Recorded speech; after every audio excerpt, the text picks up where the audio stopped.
Bonjour à tous, j'espère que vous allez super bien. Je suis super ravie de vous retrouver pour une nouvelle vidéo. Ça fait quelques semaines que j'ai pas eu le temps d'en filmer, tout simplement parce que j'ai eu plus de travail que d'habitude.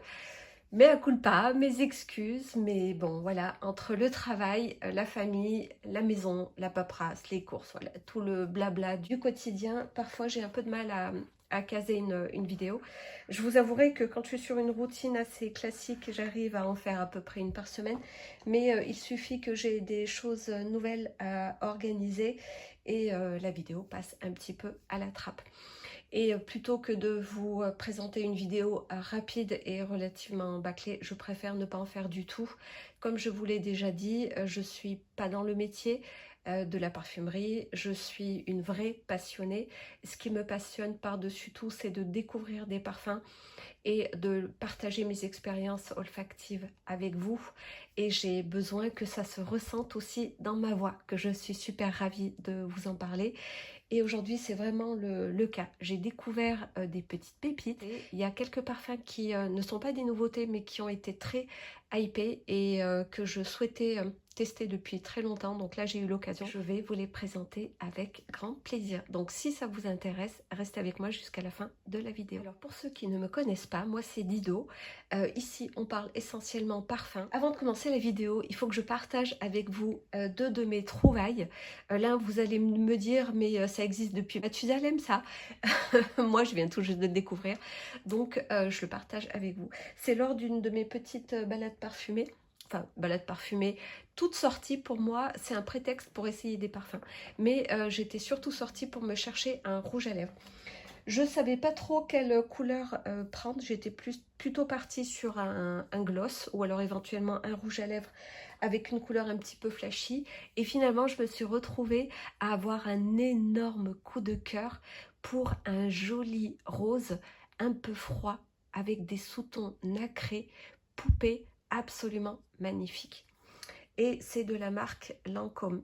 C'est celui-ci et c'est la teinte 264, nommé peut-être Cream, l'absolu rouge. Je vais le sortir et je vais le swatcher. Je vous mettrai aussi une petite photo sur mes lèvres. Vous allez me dire ce que vous en pensez. Mais moi, en tout cas, ça a été le coup de cœur dès le premier swatch. Alors, on verra peut-être pas très bien. Il fait pas super beau, mais voilà, je vous montre. On voit que c'est un petit peu nacré et c'est un rose froid. Il est légèrement crémeux, donc très confortable sur la peau. Ça marque pas les petites stries des lèvres. Alors vous verrez sur la photo que j'ai pas eu le temps de me faire un petit gommage de lèvres. Mais bon, le rendu est quand même assez fidèle à la couleur. Et en vrai, sachez qu'il est encore plus beau que sur la photo. Et puis il y avait moins 25% chez Nocibé, donc j'en ai profité. J'ai pris celui-ci et je cherchais aussi un masque pour m'aider à dormir le soir. Un petit bandeau pour les yeux et la vendeuse de Nocibé m'a présenté ce masque. Et il est vraiment génial. Il est en satin rose, c'est mignon, hein, ce petit imprimé. Et surtout, ce qui m'a séduite, ce sont les petites poches de silicone à l'intérieur. Pailleté en forme de cœur, c'est mignon. Mais c'est surtout que ce sont deux petites pochettes avec du silicone à l'intérieur qu'on peut mettre au frigo. Et ensuite, vous les réintroduisez là, dans les petites poches. Et vous mettez ça sur les yeux. Et franchement, c'est un bonheur de fraîcheur. Ça décongestionne bien les yeux quand vous avez pas très bien dormi ou que vous avez trop dormi et que vous avez les yeux un petit peu gonflés. Et bien ça, c'est super. Ça ressemble au pochon qu'on utilise aussi à l'hôpital. Et ce petit masque coûte un peu moins de 10 €. Donc vraiment, je vous le conseille. Et maintenant, nous allons passer sans tarder à ce que nous aimons le plus, c'est-à-dire les parfums. Je vais commencer par Buontalenti de la maison Profumo di Firenze. C'est un parfum composé essentiellement de notes fruitées, de bananes, d'abricots, pêche, fruits rouges, de notes de noix de coco, de vanille et de notes très gourmandes et sucrées de toffee, de caramel, de cookies et de musc. Ce parfum est très fidèle à ses notes. C'est assez gloubi-gloubesque, c'est très sucré, très synthétique. C'est fort et je vous avouerai que ça vire à l'odeur du shampoing. Donc vous l'aurez deviné, c'est pas pour moi. C'est un peu dans la même catégorie que Holidays de la maison Mancera et aussi d'autres parfums un peu ambiance beachy de la maison Montal. Ça ressemble aussi un petit peu à Utopia Vanille Coco de la maison Kayali. Ce ne sont pas des dupes, mais ils jouent tous dans la même catégorie de parfums très fruités, très sucrés, gourmands, synthétiques aux ambiances de vacances. Ensuite, je vous présente de la maison Flora Eco One Umbrella for Two. C'est une création d'Aliénor Massenet. Ici, nous sommes sur un parfum avec des accords de cassis, de thé, de riz, de cèdre et de musc blanc. La star, c'est incontestablement le cassis. On a un départ très photoréaliste d'un muffin au cœur coulant de cassis. Un bon gros muffin bien dodu, tout juste sorti du four. Vous le coupez en deux. Vous avez le cœur de confiture de cassis. Vous avez cette odeur poudrée délicieuse de cake à la vanille et de cassis légèrement sucré avec cette petite touche acidulée qui s'en dégage. À ce stade, je vous avouerai que c'est une odeur qui est quand même très alimentaire. Mais on sent la qualité des ingrédients, la qualité du travail derrière. Tout simplement parce que les odeurs qui font très alimentaire, ça passe plus dans la catégorie des parfums d'ambiance et pas trop de parfums à porter sur soi. Alors qu'ici, on est vraiment sur une qualité de parfum, de vrai parfum à porter sur soi. Pour ceux qui n'aiment pas les parfums gourmands, eh bien, vous pouvez toujours tester ce parfum. Laissez-le évoluer parce que au bout d'une petite demi-heure, il change. Il perd ses facettes gourmandes de muffin pour laisser place à un accord plus boisé et végétal, vert de thé et de cassis. C'est un très joli parfum de thé aromatisé au cassis. C'est assez sucré et poudré. Ça reste cher pour un parfum qui reste assez simple et assez linéaire. Et là, vous allez me dire, mais tous les parfums de niche sont extrêmement chers. Eh bien, vous avez raison. Honnêtement, l'augmentation qu'a pris les parfums de niche depuis l'inflation, c'est choquant. Les parfums qui coûtaient dans les 200 € sont passés à 250, voire plus. Je trouve ça vraiment abusé. Plus ça va et plus ça devient inaccessible. Un parfum qui associe le thé et le cassis, je préfère largement Poets of Berlin parce que il est plus complexe, il est moins gourmand alimentaire. Ensuite, je vous présente Minuit et demi de la luxueuse maison française Fragrance du Bois. C'est une collaboration avec une influenceuse très connue dans le monde de l'influence de la parfumerie, d'Amy Rowling. C'est une création de Stéphane Bangala. Ici, nous avons des notes de cardamome, de piment, de bergamote, de caramel, de tabac, de café, de vanille, de bois de cachemire et de liqueur. J'ai enfin pu mettre la main dessus. Si vous avez vu mes dernières vidéos, vous savez que j'adore Changing Constance de la maison Penhaligon's. Ce sont deux parfums qui sont considérés comme des dupes. Quand on parle de l'un, on parle souvent de l'autre. Et effectivement, ils se ressemblent énormément. On est sur un cœur de caramel gourmand, sucré, lisse. Sa douceur est rehaussée par un accord tabac-café qui équilibre parfaitement la facette gourmande.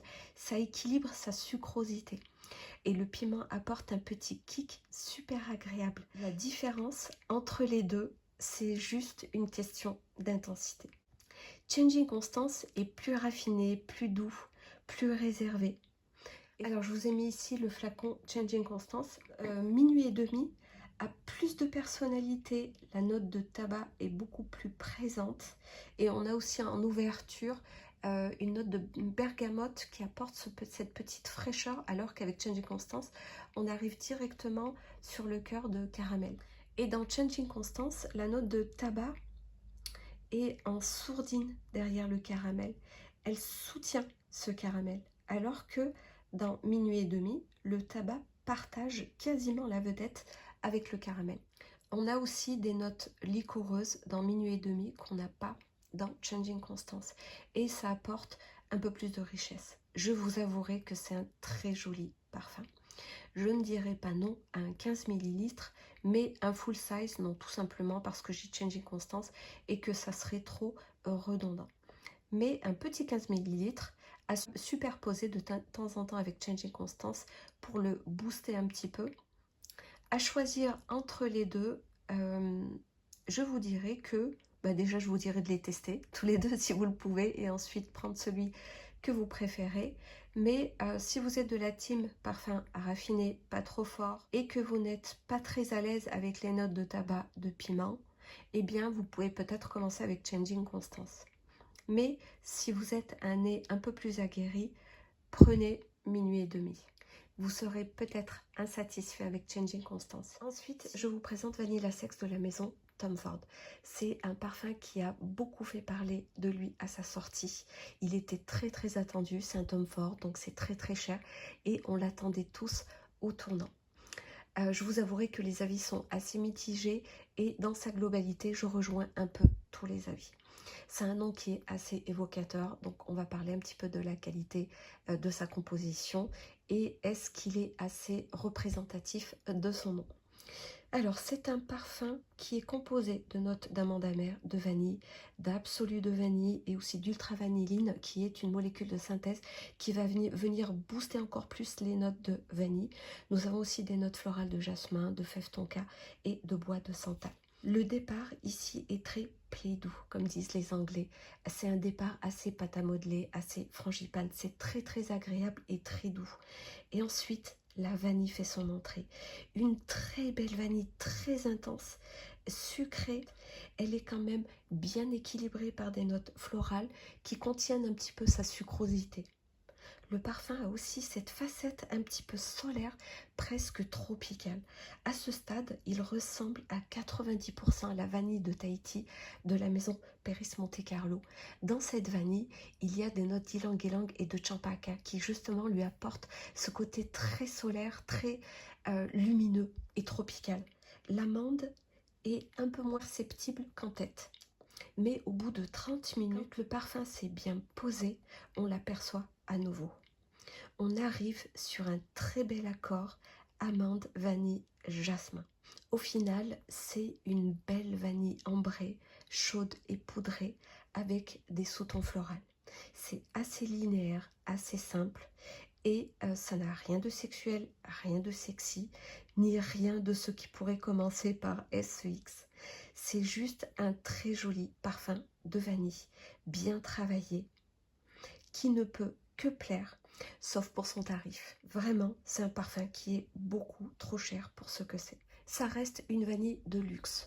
Si c'est ce que vous kiffez, vous voulez un parfum luxueux avec un packaging vraiment très très joli, une vanille qui est très jolie dans sa simplicité, que vous allez pouvoir porter sans prise de tête ou que vous allez pouvoir l'aérer aussi sans prise de tête et que vous avez les moyens, eh bien faites-vous plaisir et prenez-le. Mais si vous voulez un parfum qui lui ressemble très fortement pour moitié moins cher, prenez la vanille de Tahiti. Au niveau du séchage, ils sont très très ressemblants. Et je dirais même que la vanille de Tahiti de Paris Monte Carlo est beaucoup plus sexy car plus exubérant. Ensuite, je vous présente le fameux Zouzou de la maison Céline, qui n'est pas encore disponible sur leur site en ligne, mais il me semble qu'il est déjà disponible dans certaines boutiques. Et je pense que celles qui sont de Paris pourront répondre à cette question en commentaire. Alors ça, c'est un échantillon qui m'a été envoyé par une copine d'Instagram, Angelica. Je vous invite vivement à suivre son compte. Elle a vraiment de très jolies petites pépites parfumées. D'ailleurs, c'est elle qui me l'a fait découvrir. Et honnêtement, c'est un très gros coup de cœur. Donc merci Angelica, je te fais plein de bisous. Ici, nous avons des notes de vanille, de tonka, de labdanum, de musc, de benjoin et de patchouli. C'est un parfum qui vit sur peau, qui prend plusieurs directions, qui fait appel à plusieurs souvenirs olfactifs. L'association des notes me rappelle plusieurs références de parfums plus jolis les uns que les autres. La magie de l'alchimie olfactive a complètement fonctionné sur moi. Ça a déverrouillé dans mon esprit des souvenirs olfactifs oubliés car les parfums ont été discontinués. Pour parler plus techniquement du parfum, on a un départ Shalimar, débarrassé de ses facettes animales, un Shalimar beaucoup plus moderne. Mais on reste sur une vanille ambrée à 50%. Et les 50% restants, eh bien ce sont vos souvenirs, vos expériences parfumées. Pour ma part, c'est un soupçon de cuir beluga pour son côté daim biscuité. Une touche d'angélique noire avec sa vanille associée à l'angélique qui lui donne un aspect légèrement végétal. Nous avons aussi une touche d'iris ganache de Guerlain avec son accord vanille iris chocolat blanc. Eh bien Zouzou, c'est tout ça. Et je pense que en fonction de votre peau, car c'est vraiment un parfum à essayer sur peau, vous allez très certainement le rapprocher d'autres références parmi vos souvenirs olfactifs. C'est assez incroyable parce que je perçois sur ma peau des notes charnelles, presque animales. Un parfum qui est beaucoup plus sexy que le Vanilla Sex de Tom Ford. Et enfin, je vous présente Bake de la maison Accro. C'est un parfum signé par Olivier Cresp, c'est d'ailleurs une maison qui a été fondée par lui. Nous avons ici des notes de zeste de citron, de crème fouettée, de praliné, de vanille, de cassonade. Alors, je vous présente pas en détail ce nez parce qu'il est très très connu. C'est notamment le créateur du célèbre Angel de la maison Mugler. Mais il a créé beaucoup de parfums très gourmands, dont Dévotion de la maison Dolce & Gabbana et de Yum Pistachio Gelato de la maison Kayali. C'est un parfum qui a un départ très citronné, mais on sent que ça a été fait par un nez très expérimenté, tout simplement parce que il est très équilibré par rapport aux notes acidulées du citron. On a cette fraîcheur qui est très intense sans le côté très acidulé. Et ensuite, vous avez toutes les caractéristiques d'une très gourmande tarte au citron. On a cette odeur de pâte sablée à la vanille. On a cette odeur de crème fouettée meringuée avec du zeste de citron. Et on a aussi cette petite crème pâtissière aromatisée au citron. Donc c'est très gourmand, mais c'est très citronné.